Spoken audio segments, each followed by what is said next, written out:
Okay, everybody, welcome back to the Lechtich Musar podcast. We continue with the Pele Yoeitz, day 14 of Hachseik, page 42 in the art scroll. We talk about one's love for his children. After discussing the love a person must have for himself, which we discussed extensively in the previous Shurim, now we are going to shift our focus onto one's children and the proper way to love them. Loving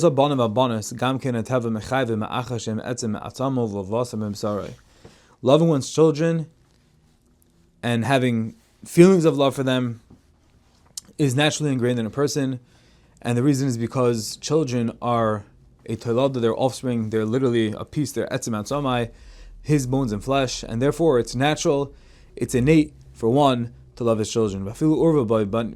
Even a raven loves its children. But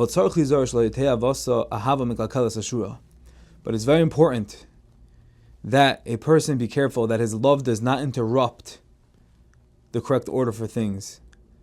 What does that mean?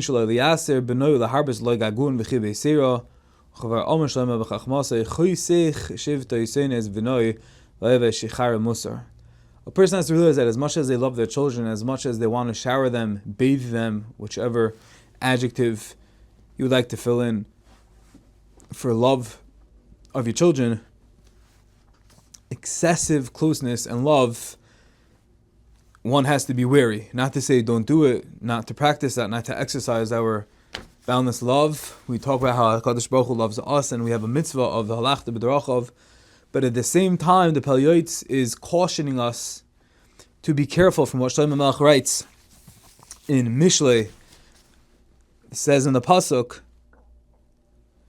"Choisech shivtoi soine v'noi," that one who spares his rod of direction and guidance hates his child. V'oyavoi shicharoi musar, but the one who loves him, his children, disciplines him in his youth. So what Shlomo Melech is telling us is love your children endlessly with all your ruchiv and yishmasi, all your guf, everything you can. Of course, love them, but don't let that compromise on realizing that we are in a role of responsibility of not just educating, but guiding, prodding our children on the derech hatov yashar, and that requires sometimes not a lack of love, but an extra dose of discipline, of keeping our children in line, and that's something to always bear in mind. The essence of his love, the essence of a parent's love that they should have for their children is a love that extends to the neshamas, which are the source of their holiness and potential, and not merely a physical attachment, which means to say, of course, you should love the physical aspect and take care of them physically, in their guf, in everything they need, their clothing. That's a chiyuv. But it should extend not just on a superficial level, but on their pnimis, on their nefesh, abba, and included in this love is the love for his own spiritual being. Why is that? Because it says that bra mezaka abba, that a son brings merit to his father when he indeed dictates his life to Hashem. So there's a connection, there's an innate connection between a father and son, and when we love our children, it's not just the clothing them, taking care of them, making sure they're well fed, and etc., but it's taking care, tending to all their nefashis, their neshamadike inyanim. As the pasuk says, discipline your son, and he will give you peace, and he will give pleasures to your soul. We see the pasuk tells us beferish in Mishlei that when you discipline your son, he will give you peace, and he will give pleasures to your soul, to the parents. And therefore a person should make it his duty to act towards his children with open rebuke that stems with hidden love. Which means to say, love your children, but at the same time discipline them. And everything must be done in careful calculation according to the specific circumstances and understanding of one's child at every given stage. So as the latach cheshbonin, and while he's still young, and harsh discipline is sometimes warranted, as the pasuk says, foolishness is bound in the heart of youth, then the rod of discipline will distance it from him. Meaning to say, be there to discipline, be there to prod, be there to guide. Avizar ha'avshal achzar al benoyu lahakoisa oisa bekasoy maka triya maka sachzari chas v'shalom. A father should always be careful chas v'shalom to ever hit their child in a manner of anger or damaging him chas v'shalom with a wound, which is absolutely cruel, and that's not what Hashem intended. Rather, he should guide him with tenderness and love. Don't strike him between his eyes. As a child grows older, then you understand that your love, your communication with him in terms of discipline has to decrease. You have to let the child grow up, make those decisions himself, and you can't hit your 24-year-old child. That's not the way the system was set up.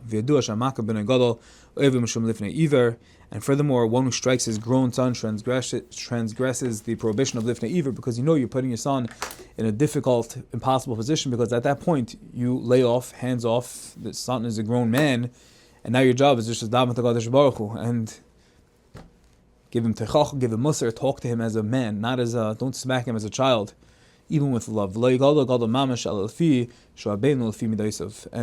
a grown man doesn't mean necessarily a grown 24-old man. It means a man, a daughter, each according to their intellectual level, their understanding, and their disposition. When they get even older, then just a soft tongue breaks strong anger. And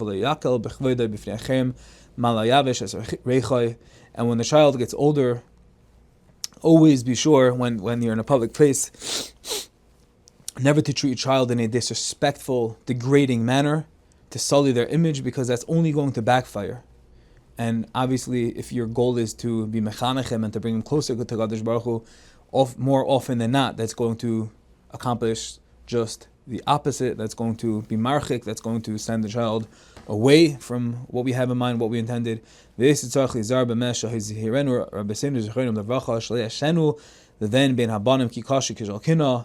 And even more than this, one always must be mindful. A person must not treat one son differently than another. Equality. All children must be treated equal, because jealousy is a very harsh thing and it's a grave sin. And if a parent, through the way they discipline, the way they interact with one child and show a sense of favoritism over another, that will cause jealousy, which is a terrible thing. The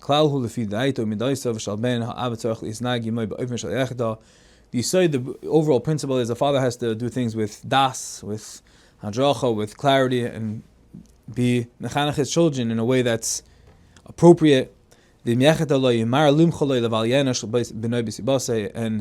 if a child will wrong the father should be quick. He should be quick to forgive him. Because does a father want his child to be punished on his behalf? So be meichel the child, wasn't intentional. Make nice, things iron out. Don't hold grudges, especially against your child. Be meichel him. Don't be so exacting with them, hold them accountable for every minor infraction. And sometimes a father or mother has to make themselves like they're a cherish. They don't hear things, they don't see things, they don't say things. You want to just turn a blind eye. You don't constantly want to be saying, no, don't do this, don't do that. It's a very important thing. Harder said than done. But that's the yisoid. And sometimes you even have to subjugate your own will regarding what he wants and expects from his child before what they wish, according to the limited understanding of matters. This is the yisoid that must always be remembered by one who wishes to bring merit onto his soul and the souls of his children. That sometimes, even if you know better, you know from experience, you know because you have long white hairs in your beard and your hair, but sometimes you have to leave space for your children, let them experiment, let them explore, and by that, we will, Be'ez Hashem, be able to be megadol, banim, that are scharim, that are healthy, that are al derech, hayosher, hatoiv, v'ha'emes.